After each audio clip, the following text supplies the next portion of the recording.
When Vlad became ruler of Wallachia, he didn't inherit a stable kingdom. He inherited corruption, nobles who betrayed kings, enemies inside and outside. Loyalty didn't exist, so Vlad made a decision. If loyalty cannot be earned, it must be forced, and he would force it in the most brutal way imaginable. He didn't negotiate, he didn't warn, he punished, and his punishment had a signature. A method so horrifying that it became his identity: impalement. Impalement was not just execution, it was psychological warfare, a wooden stake, forced through the body, slowly, carefully, designed not to kill instantly, but to prolong suffering. Victims could remain alive for hours, sometimes days. Imagine the pain. Imagine being unable to move, unable to escape, knowing death is coming. Slowly. But Vlad didn't stop there. He arranged the bodies. Rows, lines, forests, thousands of impaled corpses, not hidden, delaud, because the goal was not death. The goal was fear. When people saw it, they didn't just fear Vlad, they understood him. This was a ruler who didn't forgive, didn't forget. Eventually, the Ottomans came back, stronger, larger, confident. They expected resistance, they expected battle. What they didn't expect was Vlad. As the Ottoman army advanced, they began to notice something strange. Silence, no resistance, no villages, no people, just emptiness. Then they reached it, the field, what history would later call the forest of the impaled.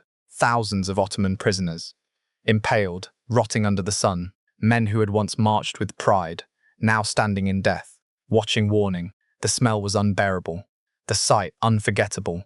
Even hardened soldiers were shaken. Even generals hesitated, because this wasn't war. This was a message. You can come, but this is what awaits you. Vlad understood something most rulers didn't. War is not just fought with swords, it is fought in the mind.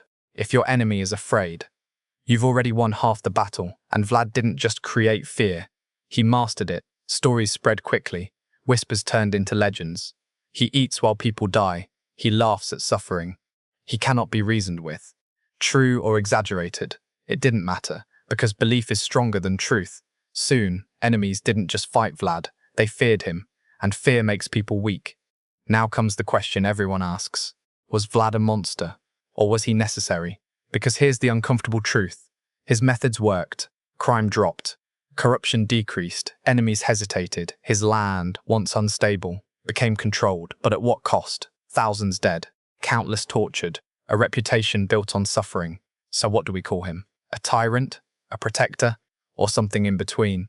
History doesn't give easy answers because sometimes the line between hero and monster disappears. In the end, even Vlad couldn't escape the world he created. Betrayals returned, enemies regrouped, and eventually, he fell, not in glory, not in legend, but like many rulers, through conflict and chaos, his body was lost. His end, uncertain, but his story, that never died, because centuries later, we still talk about him. We still remember, not for kindness, not for mercy, but for fear. Vlad didn't just fight wars, he changed how wars were fought. He proved something terrifying, that sometimes fear is stronger than death, and that a man can become so dangerous that even his enemies pray they never have to face him. So the next time you hear his name, don't just think of a ruler, think of a warning, because history is not always about heroes. Sometimes it's about the monsters we create when survival becomes more important than humanity. If this story shocked you, hit like, because the darker the history, the more it deserves to be remembered. And tell me in the comments, was Vlad a hero or a monster?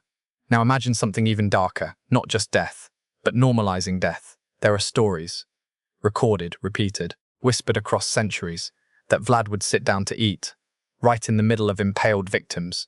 Picture this: a long wooden table, food laid out, wine poured, and around him, people slowly dying, screaming, begging, crying. And Vlad, he eats, calmly, silently, almost peacefully. Some accounts even claim he dipped bread into the blood of victims. Now historians debate this, some say exaggeration, some say propaganda. But here's what matters. People believed it, and belief is power, because once your enemy believes you are capable of anything, they stop thinking rationally, they stop fighting strategically, they start acting out of fear. And fear destroys armies faster than swords ever could. Vlad didn't just terrorize enemies, he ruled his own people with the same iron brutality. There's a famous story, a golden cup, placed in the center of a public well. Anyone could drink from it, but no one dared steal it. Not because of law, not because of guards, but because everyone knew the punishment would be worse than death, and the cup stayed there, untouched. Think about that. A society where crime doesn't disappear because people are good, but because they are terrified. This was Vlad's version of order. No theft, no betrayal, no disobedience, because the consequences were unimaginable. But here's where things get complicated. Not everything we know about Vlad is pure truth. Much of it comes from his enemies, German merchants, Ottoman writers, political rivals, and they had reasons to make him look like a monster. Pamphlets were printed, stories exaggerated, is amplified, because if you can't defeat someone in battle, you destroy their image. So the question becomes, how much of Vlad's cruelty was real, and how much was magnified? The answer, probably both. He was brutal, that is undeniable, but he was also a victim of one of the earliest propaganda wars in history, and once a story becomes powerful enough, it no longer needs truth to survive. Centuries later, Vlad's story took on a new form, a darker, more supernatural shape. A writer named Bram Stoker was searching for a name, a character, a figure of terror, and he found Vlad. The name Dracula, derived from Dracul meaning dragon or devil, and suddenly history became myth. Vlad the ruler became Dracula the vampire, a creature of the night, a symbol of eternal fear. Now here's the twist. Vlad didn't drink blood. He wasn't immortal, but the idea of him was so terrifying that it evolved into something even bigger than reality. That's how powerful his legacy became. So now we return to the question, was Vlad evil, or was he necessary? From one perspective, he was a defender, a man standing against a massive empire, protecting his land, using whatever means necessary. From another perspective, he was a tyrant, a ruler who turned suffering into strategy, who used human bodies as tools, who ruled through fear instead of trust. And maybe the truth lies somewhere uncomfortable, because history is rarely black and white. Sometimes, the people who protect a nation do it in ways that destroy their own humanity. Vlad's story isn't just about violence, it's about power, and what power does to a person.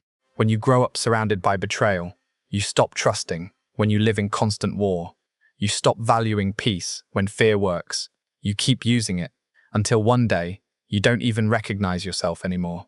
Vlad didn't wake up one day and become a monster.